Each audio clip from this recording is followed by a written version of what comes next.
My grandparents came to Canada, and they came here in the early 1900s attracted by the abundance of fish in the oceans. My grandfather was a boat builder in New Westminster and a fisherman. My father was an avid fisherman, and he used to be a buyer for Canada Packers. I grew up from my earliest memories of camping and fishing in British Columbia. And within my lifetime, I've seen the degradation of the oceans. I've seen what my children can no longer do in the oceans, and my grandchildren, when they call and ask me to take them fishing, they can't go where I went as a boy. We know the oceans are in trouble, and it's extremely urgent.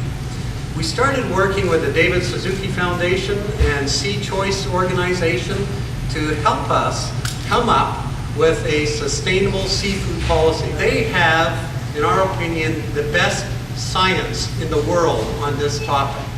Now, this idea sounds very simple, and who can argue, who would not want healthier oceans, a more sustainable seafood? But to make that idea real in today's world, which is so busy and everything's going on, and you're trying to feed your family and you're trying to do it for a reasonable price, the reality is it's very tough. But we know that with the experts that we have in the Seachoice organization, helping us find practical solutions and helping the food industry find practical solutions, we can make a difference. Just giving consumers a better choice isn't the only way to make change. Sometimes policies have to change or practices have to change. And Overwaitea has committed to help us work with their suppliers, the people who grow the aquaculture products and fish for the wild caught products.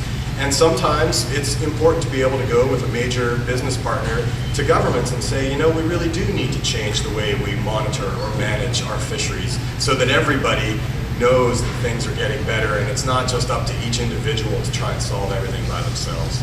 Environmentalists have we've fought against bad practices, pollution of the air, the water, fighting against clear-cut logging.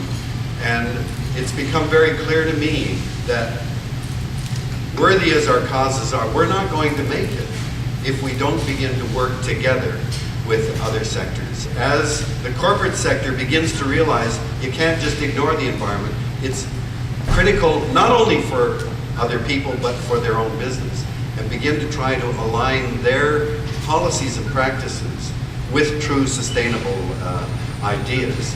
That's where the action is as far as I'm concerned.